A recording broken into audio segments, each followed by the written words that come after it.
A blessed day to everyone. Welcome to the first ever virtual graduation, the 24th closing exercises of Casitan Elementary School this school year 2020-2021.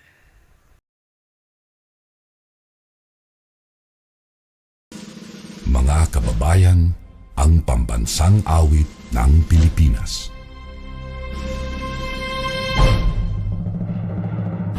Kayang mag-ibig, pero sa silanganan, alam ng puso, sa titik mo'y buhay. Lupang binirang, kuya ka ng mag-ibig, sa manlulupin, di ka pasisingil, sa nagagang tutok sa simoy at sa langit mong pagaw, ay tinatang tulad, awit sa pagkayang minamahal. Ang isang ng matawad mo'y tagumpay na nag-iibig. Ang bituin at araw niya kailan pang ay di magdidinig. Luman ang araw ng walhagit pagsinta, mo'y langit sa piling mo. Ang hinigaya na pagkay mamamit at mamatay ng dahil sa'yo.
Santiago, Ilagan, Cagayan, taas nung ipag-iwang nating lahat.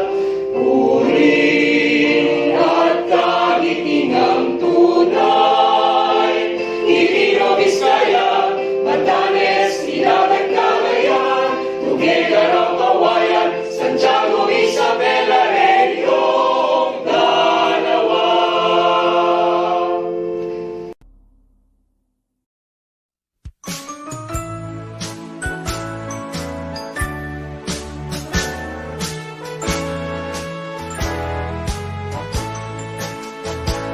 Cagayan, iri anapatekan niya, adayo man sila lagi pa.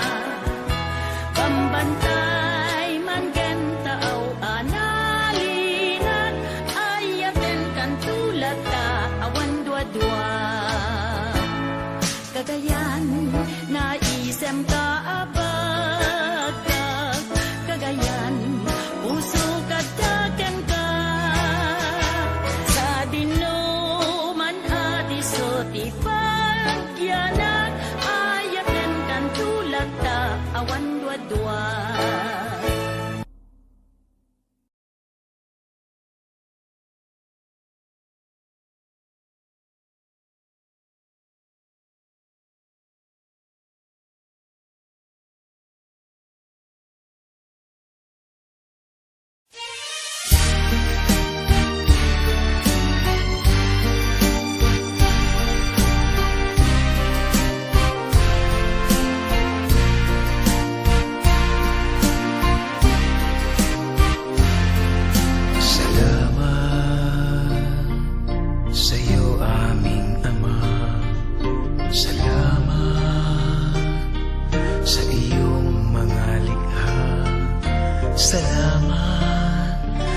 liwanag ng araw at buwan. Salamat sa iyo, O Diyos. Salamat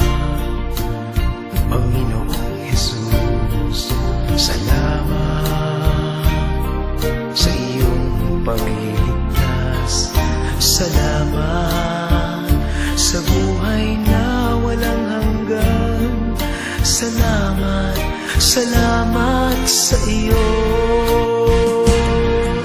Walang hanggang pasasalamat ang sa'yo'y aming sasambitin. Maging sa huling sandali ng aming buhay, pasasalamat sa iyo'y walang hanggan.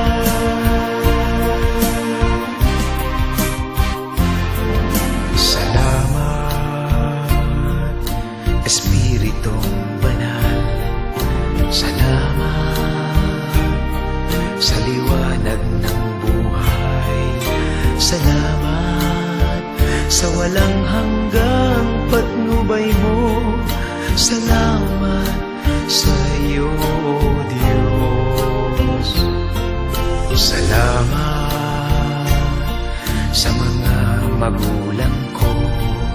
Salamat sa mga kapatid ko. Salamat sa lahat ng kaibigan ko. Salamat, salamat sa iyo. Walang hanggang pasasalamat ang sa'yo'y aming sasambitin. Maging sa huling sandali ng aming buhay, pasasalamat sa iyo'y walang hanggan.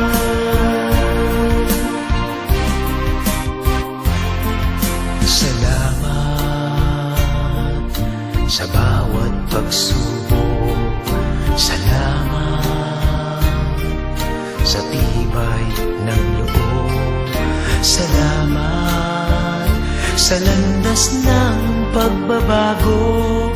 Salamat sa iyo, O Diyos.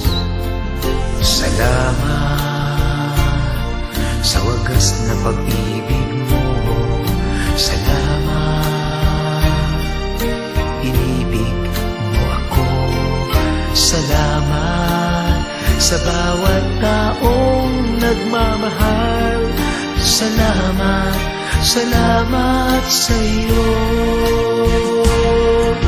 Walang hanggang pasasalamat ang sa'yo'y aming sasambitin. Maging sa huling sandali ng aming buhay, pasasalamat sa iyo'y walang hanggan. Walang hanggang pasasalamat ang sa'yo'y aming sasambitin. Maging sa huling sandali ng aming buhay, pasasalamat sa iyo, pasasalamat sa iyo, pasasalamat sa iyo'y walang hanggan. Walang hanggan.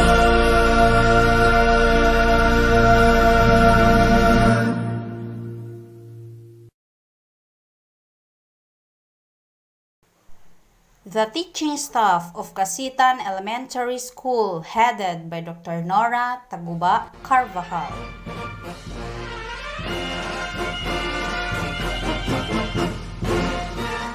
Nora T. Carvajal is the Doctor of Philosophy, Teacher 3 and Teacher in Charge. Marjorie L. Taguba with MA Units, Teacher 1 and Kindergarten Advisor. Hannah L. Taguba, Master of Arts in Education, Teacher 3, Grade 2 Advisor. Mary Grace B. Tavia, Master of Arts in Education, Teacher 3, Grade 2 Advisor. Gemma T. Domingo, Master of Arts in Education, Teacher 3, Grade 3 Advisor. Jolly G. Pagarigan with MA Units, Teacher 3, Grade 4 Advisor. Velasquez, Master of Arts in Education. Teacher 3, Grade 5 Advisor. Ronald P. Senal, Master of Arts in Education. Master Teacher 1, Grade 6 Advisor.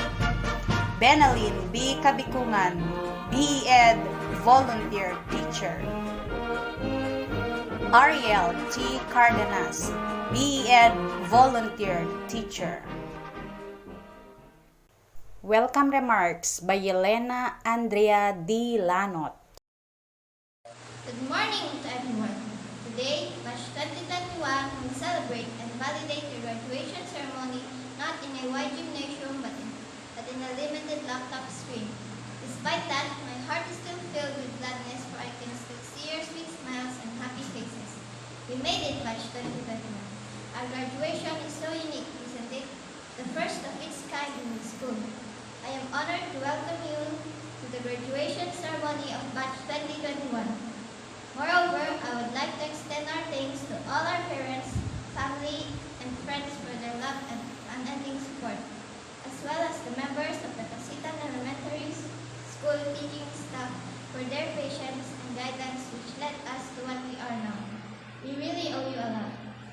6 years ago, we entered the portals of this beloved institution, empty and bare. We were so innocent in valuing education then, but as the days went by, we have come to grasp the importance of it as we learn the various details and valuable matters because in school. We learned several aspects that will serve as our weapons to battle whatever challenges that we cross our way. At this juncture, I would like to thank everyone in one way or other shared something for this victory. Honored guests, school mentors, PTA and barangay officials, teachers, loving parents, visitors. It is an honor to welcome you all to this celebration. Though how simple it is, I appeal you to everyone to join us until we finally close this screen as you are our inspiration on this event. Once more, on behalf of the graduating class of Casitan Elementary School, we welcome you all with our hearts full of joy. Please stay online and I hope that you will enjoy the program. Thank you and God bless us all. Opening remarks by Nora T. Carvajal, PhD, Teacher in Charge. Your time has come. Congratulations to each and every one of you on this remarkable achievement of graduation from Casitan Elementary School. You have worked very hard during your 6 years, and now you are going to receive your diploma. I am very proud of your accomplishments and of the outstanding leadership you have provided for your school. COVID times have been difficult, but your resilience, courage, and engagement have brought you to graduation time and the many joys and possibilities that await you in future times. I salute the teachers for braving the challenges in the new normal. Module downloading, printing, sorting, distribution, retrieval, checking, and monitoring of learners may be stressful. But this global crisis has also been an extraordinary time for learning. To the parents, we thank you for your sacrifices in attending to the needs of your children. Your guidance and support have helped build their confidence in themselves. You have exerted a powerful influence on their overall development. The theme of this year's End of School Rights, kalidad ng edukasyon lalong patatagin sa gitna ng pandemya, strengthening the quality of education amid the COVID-19 pandemic, is timely since it highlights that amid all the challenges, the learner's right to inclusive and quality education and to safety from the health risks of COVID-19 must be given priority. As you leave the gates of your alma mater, embody the ideals that your teachers and parents instilled in you. Possess the vision of holding the light of the future to show the world your potential as an individual and as a global citizen. Again, congratulations. Presentation of the candidates for graduation. Orlando Emmanuel, PhD, Certified, Schools Division Superintendent. I have the honor to present to you the candidates for graduation for school year 2020-2021 of Casitan Elementary School, of whom 7 are boys and 11 are girls, a total of 18. I hereby certify that they have satisfactorily completed the basic requirements of the K-12 Basic Education Program prescribed by the Department of Education under the new normal. May I therefore request you to accept and confirm their graduation. Acceptance and confirmation of graduates by Orlando E. Manuel, PhD, CESA 5, Schools Division Superintendent. By virtue of the appointment given to me by the President of the Republic of the Philippines as the Schools Division Superintendent of SDO Cagayan, and upon certification of your school head that you have satisfactorily completed all the requirements of the basic education curriculum for this school year 2020-2021, I now accept and confirm you graduates. Message of the SDS. Congratulations to our most unique batch of learners for the school year 2020-2021. To our graduates, completers and honor students who will reap the fruits of sacrifices they have invested in this most challenging and most memorable school year, let this significant milestone of your lives be recorded as great achievement to be shared by your beloved parents who work closely with you this school year. Appreciation is also accorded to our administrators, teachers, personnel, internal and external stakeholders, and to the whole staff who work together to ensure your success. We also thank the Department of Education for insisting that education must continue in this brave new world. Thank you, Madam Secretary, Honorable Leonor Magtolis Briones, for the said battle cry. The theme of this end of school year writes, strengthening the quality of education amid the COVID-19 pandemic, is very much fitting because you are the first batch to complete this school year as a brave group of learners during this school year. The future will always have a place for people who prepared themselves today and forge ahead with purpose and great intent to grow and serve. In diversity and adversity, we can find opportunities to reach out and build bridges of hope. In difficulty, the chance to be altruistic, and in challenges, reasons to learn and rise to the situation. Our country needs graduates and learners who will commit to uphold and enhance the best of what it has to offer as young citizens who are as patriotic as they are competent, skilled, and innovative. As we move closer to your aspirations for others and to do more, not only for yourselves, but also for your fellow Filipinos, continue to be connected with our divine providence. Again, congratulations to you, our dear graduates and completers. We wish all the best in your future endeavors. God bless, stay safe, stay healthy, mabuhay!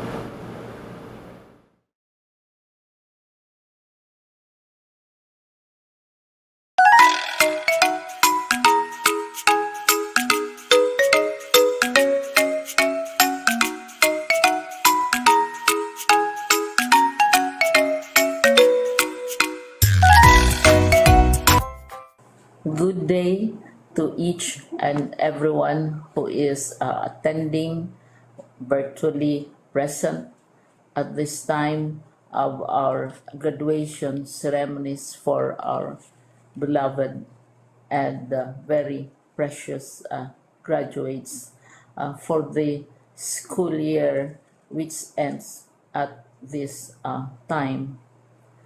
First of all, I'd like to greet the parents and family members without whose sacrifices, whose reminders, and whose participation in the learning process for our graduates have resulted in this culmination program. This year, your role has changed drastically, where we've always believed that the matter of educating our children rests nearly exclusively on our teachers and our staff. This time, you parents, you family members, you who are in the households of our learners have expanded your role and contributed to this wonderful day wherein finally, our learners are graduating in this culmination exercise. So congratulations, because this year has not been very easy, has not been a picnic for our teachers, for our family members, as well, especially the parents, mothers, fathers, sisters, brothers, and all who have contributed to the achievement of our learners at this time. So, maraming salamat at congratulations, parents and family members. Mas malaki ang role ninyo at this time compared to earlier graduation exercises. Secondly, I would also like to greet our teachers, without whose very careful review and careful supervision of the work of our pupils and our learners, this event would not be taking place at all. And so thank you, teachers. Your role has also expanded, in addition to seeing to it that the modules are faithfully followed, the assignments are correctly implemented, and the learners are truly learning. And you have had to deal with new ways of assessing the performance also of the learners. So congratulations, teachers, for enduring, for your patience, for your love for our learners, and your willingness to engage in a way and methods of teaching which are different from those which are used to. Assessment must have been especially difficult for you, especially since you were not able to see most of the time our students in face-to-face meetings, and most of the meetings, of course, were virtual. We'd also like to thank the local government units for their interest, for their cooperation, and for their continuing contributions to the needs of education, even as our children do not go to school. Your donations of material as well as financial resources at this time are most welcome, and your advice has been taken seriously not only by our teachers, by our school officials, but also by our officials in the Department of Education. We continually talk with local government units, especially in times of disaster, in times of great need for classrooms, for space, and for responses to unforeseen emergencies. Thank you, local government units. But of course, most of the congratulatory greetings fall on the deserving graduate. Each and every one of you is truly special. You are different from the other graduates who have passed through the portals of your school. You went to school practically without seeing your teachers, if at all. You went to school with your parents, your mothers, and your fathers hovering over your shoulders and seeing to it that you are able to complete your assignments. You are completing your studies at a time when examinations and assessments are different. You are culminating these long months of hard work at this time, even as you have to do family chores, even as you are distracted, and even as your world has turned upside down, and it seems and it appears as if we don't know what the future holds and what will happen next. But you have persevered, and now you are ready to graduate. And therefore, you deserve each and every bit of congratulations from us in the Department of Education, from your parents and family members, your teachers, from the officials in local government, as well as in the parent teachers associations. You deserve each and every single congratulatory pat on your back, each hug virtually, of course, and each greeting, which I am sure you are also receiving virtually. I don't know if you will remember this event many, many years from now. I have tried to recall myself who our graduation speaker was when I finished high school and when I finished my college studies. All I remember is that the graduation speaker was someone important, someone who was invited because that someone is supposed to give a message.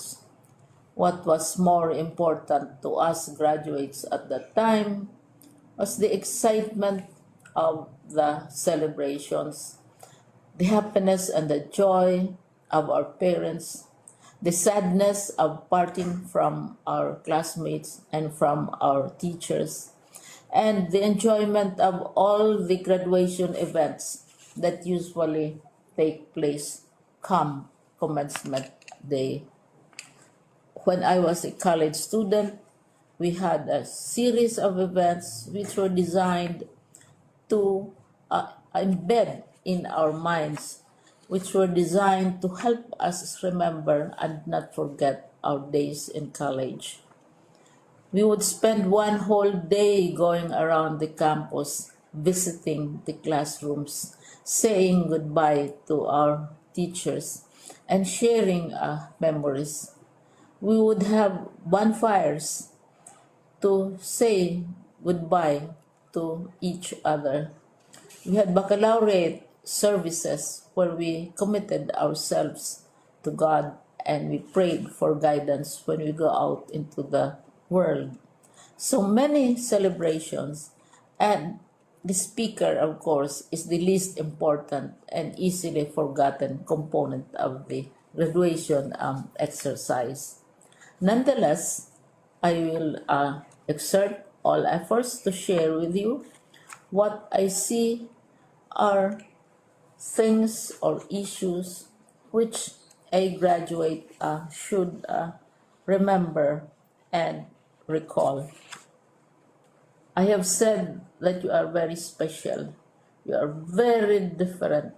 You are pioneering. There has been no other class like your class.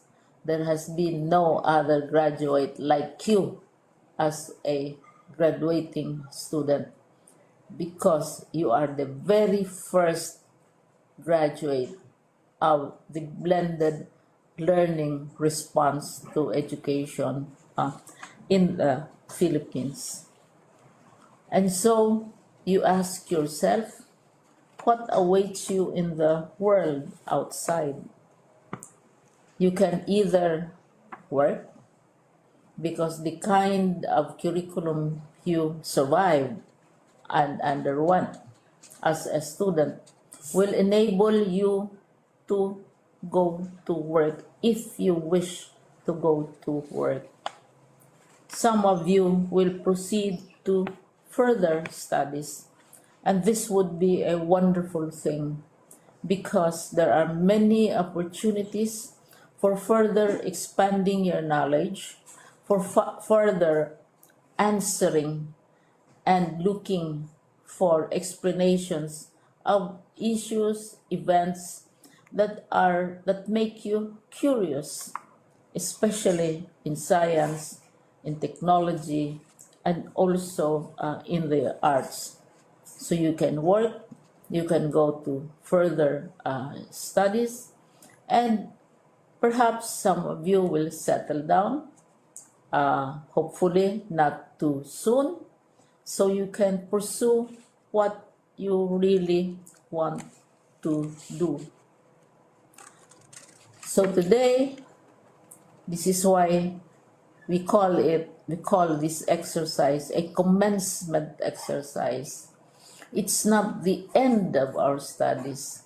It's not the end of all our efforts with blended learning, with modules, with floods, with earthquakes, and of course with COVID. It's a commencement of doors opening to you. More doors will be opened because you are a graduate. You can work, you can proceed for further studies, you can help your parents, and you can perhaps look for opportunities to do what you have always wanted to do, whether at work, whether at advanced studies, whether at learning more in science and technology, in mathematics, and in the arts. All of these opportunities are available to you. More doors are being opened.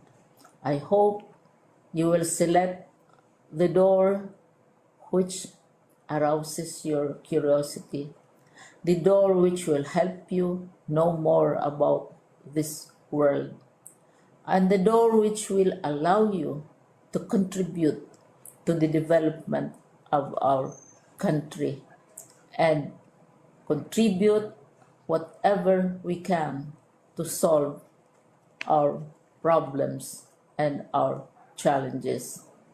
Congratulations once more to each and every one of you. Congratulations to you, parents and family members. Congratulations to you, teachers. When I was chair of the board of Silliman University, each time we had graduation ceremonies, during the baccalaureate and during commencement itself, I would cry. I would cry because you are sending out into the world a new batch of graduates, and We want to be sure that what is awaiting them is appropriate.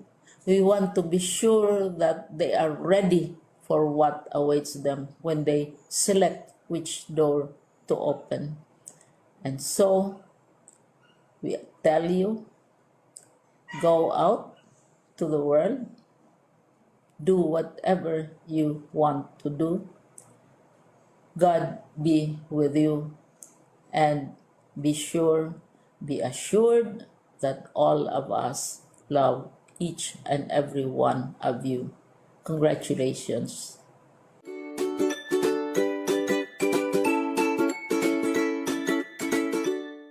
The graduates, this is school year 2020-2021. Fermin John Absidi B. Galsote Jaylor John P. Paranaque Jeffrey D. Ringor Eric T. Severino John Paul M. Siriban Rashid L. Siriban Brian B. Bautista Crizel S. Bautista Liza May S. Kabagi Jenica S. Cabrera Angel Kate B. Cardenas Ashley K. P. Cardenas Jessica I. Faustino Iris Zyrabel T. Gudaran Rowena T. Lanot Yelena Andrea D. Factor Sunshine P. Taguba Erin Faye L. The honor graduates: Erin Faye L. Taguba with high honors. Jenica S. Kabagi with honors.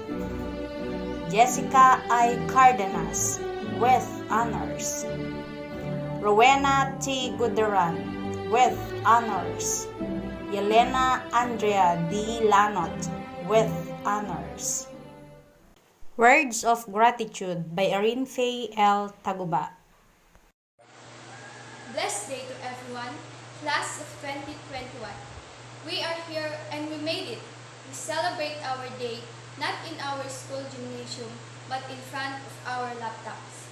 Honestly, I terribly miss the times when we had our group works in the classrooms, doing our projects, the happy moments when we had our recitations, the joyful contested drills as we had our sessions and more. The big classroom has turned into a small screen of a laptop or a cell phone. However, we were able to surmount the difficulties. We had done reading bundles of modules that changed the mode even in our lifestyle. It is our day today. We made it despite the many challenges and obstacles we had experienced. We were able to overcome it with our dear parents, mentors, friends, classmates. Well, the race is not yet over. We had just finished the first lap. There are more obstacles and difficult roads ahead for us. We should be strong and determined to continue to pursue our dreams and aspirations, no matter how steep or rugged the path. We should always remember what our alma mater had given us. We need to forge in front and have the power to battle whatever test of time will offer. We need to guard in the values and practices that we have acquired in our school to keep us in the right track. We need to persevere by studying hard, and we need to focus on our dreams so we can reach the stars. Class of 2021, I know for sure that we all have aspirations and dreams of what work we will have in the future. We are already equipped with the proper tools, and all we need to do is to use these tools wherever we go so we will become productive. Our world is really changing, and this is now the new normal. So we need to exist within its yoke by embracing what is real. Yes, many lives had been lost. Many businesses had been closed. Factories had been locked, and economy had been paralyzed. We almost lost the world because of the pandemic. Can we make a big difference to heal the world? Can we make our planet normal again? We have many roles to play. We need to do our part. I deeply believe that all of us can become productive citizens of the Republic despite the pandemic. Together, we can heal the world back to normal again as everyone ever wished. To our alma mater, Casitan Elementary School, our garden of knowledge where we get seeds and tools, we will continue to spread the seeds of knowledge and virtues whichever direction the mountain breeze of life may bring us. We commit to make a brighter and greener world, not only for ourselves, but for the Republic. To our parents, mentors, my classmates, schoolmates, and friends, we offer you this humble achievement. Introduction of the guest speaker. Being a close relative, a playmate during our childhood days, and a dear sister, I know her by heart. Our guest speaker is a Wonder Woman, an efficient employee, and a diligent student in her time. She is a Wonder Woman because she is a caring daughter and sister. She is a passionate mother of Alessandra Luis and Alisa Lorraine, and a loving wife to his husband, Mr. Dove B. Apelado. As an employee, she is a hard-working and efficient employee. She was once an admin staff at Achiever Security Agency Philippines, a call center agent at Teletech Cainta, a loan assistant at Rural Bank, and admin secretary of Ishizaki Incorporation, and at present as staff at the Sangguniang Bayan ng Cardona, Rizal. During her educational journey, she proved herself to be a persevering and a diligent student. She graduated with the degree Bachelor of Science in Computer Science by being a scholar of the PIAA Manila chapter. She was 6th honors in the secondary and salutatorian in elementary. Ladies and gentlemen, with pride and honor, I am glad to present to you our guest speaker for this 24th closing exercises. Our guest speaker is Miss Jenaline Bautista Apilado, BS in Computer Science, Batch 1997, Class Salutatorian. To our teacher in charge, Dr. Nora Taguba Carvajal, highly competent and deeply motivated members of the faculty and teaching staff, dear graduates, to the proud and loving parents, friends, ladies and gentlemen, a pleasant day. I would like to extend my warmest heartfelt thanks and sincerest gratitude for considering me to deliver the important message for the theme strengthening the quality of education amid the COVID-19 pandemic. First of all, I would like to say, graduates, teachers, parents, DepEd, and even in our government, the word congratulations. Why? Because all of you here today succeed in a challenge of life wherein all of us are new. Am I right? That's why keep in mind and should be proud because you finished and graduated a student in time of pandemic. Casitan Elementary School has its mission of providing good and quality education and growth to its children amidst pandemic. Access to quality education is their right and should be given importance. Learning opportunities can be achieved and pursue. Assessment of competencies can be used as a tool for accountability to accurately measure the quality of education. Quality of education is our passport to future, for tomorrow to the people who prepare. I believe that the utilization of various information technology in education will further increase success of conducting teaching. Let us not allow ourselves to be defeated nor live in fear of pandemic, but rather consider it as a crystal-like opportunity. In time of crisis, students are still suffering financially, physically, and mentally. There is really a need for us to continuously uphold and amplify our call. No student left behind. Mga mag-aaral, alam kong hindi madali ang dinaranas ninyong sistema ng pag-aaral sa kasalukuyang panahon kung saan may pandemya. Lahat ay nanibago at nahirapan. Maiyakan na nagaganap sa pagsasagot ng mga module lalo na sa level ng elementarya at kindergarten. Mga magulang na inaaral pa ang mga module bago ipasagot sa mga anak. Ang mga teacher na pumupunta pa sa bahay-bahay para kumustahin ang bawat estudyante nila.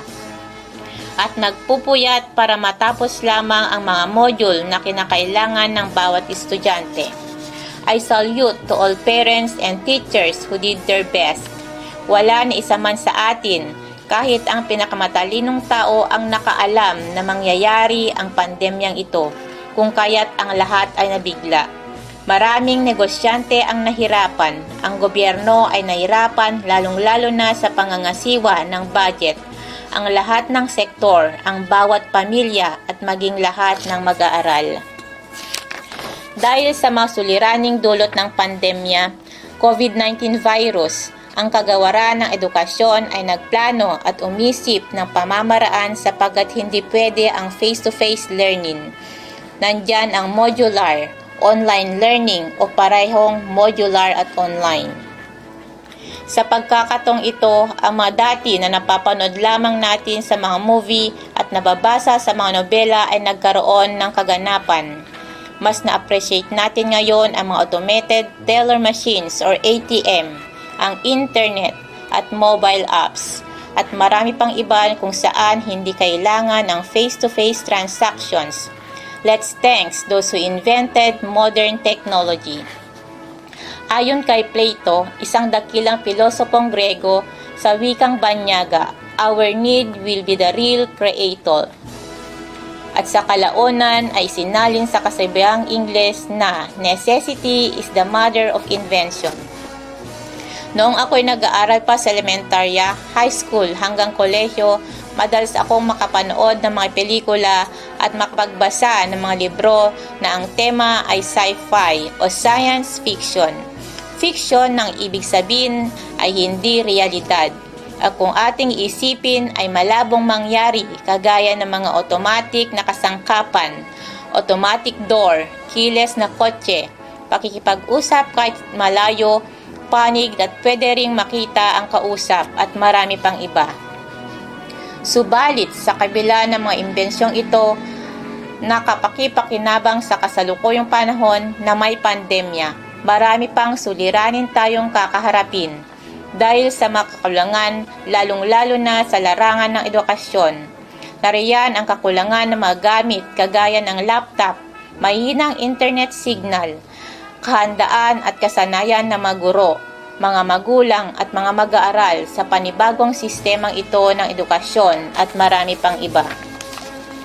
Gayunpaman, mga mag-aaral, hinahamon ko kayo na kung paano nagawa ninyong tumawid sa unang pagkakataon sa ganitong pamamaraan ng edukasyon ay mas higitan pa ninyo at pag-ibayuhin ang sipag at pagsabay sa pagbabagong dulot ng pandemya. Ang kalidad ng edukasyon ay lalo nating patatagin sa gitna ng pandemya. Together we shall rise. Together we'll make a difference. Once again, congratulations. Awarding of certificate to the guest speaker. This certificates of appreciation is awarded to Miss Jenaline B. Apilado, guest speaker.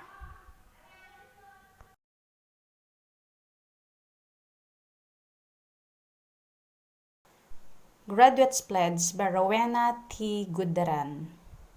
Nunumpa ng katapatan dahil sa matibay na pananalig sa Diyos.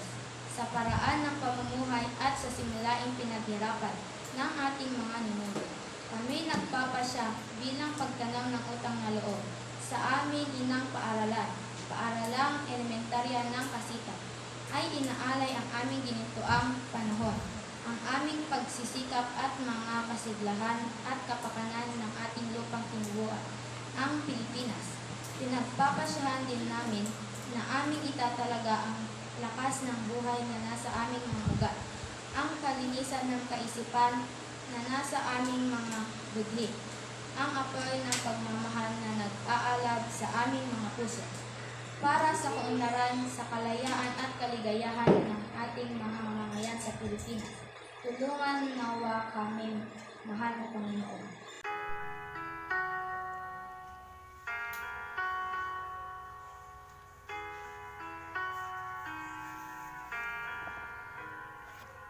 We might not be walking across that stage with the cameras flashing. They've been waiting on our day. It's been a journey, hasn't it? I wouldn't trade a moment. No, I wouldn't change a moment. I'm who I am because of you. Whether we've known each other our whole life or just a year or two. And I'm grateful for the time we put in, getting us to this moment. So we could get to this moment. We may not be throwing our caps in the air, but our spirit will rise anywhere. Remember our hallways filled with memories and friends. I wouldn't trade a moment. No, I wouldn't change a moment.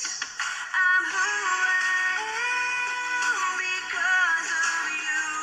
Whether we've known each other our whole life or just a year or two. And I'm grateful for the good and hard times we've had. They'll get us through life's moments. Yeah, they'll get us through life's moments.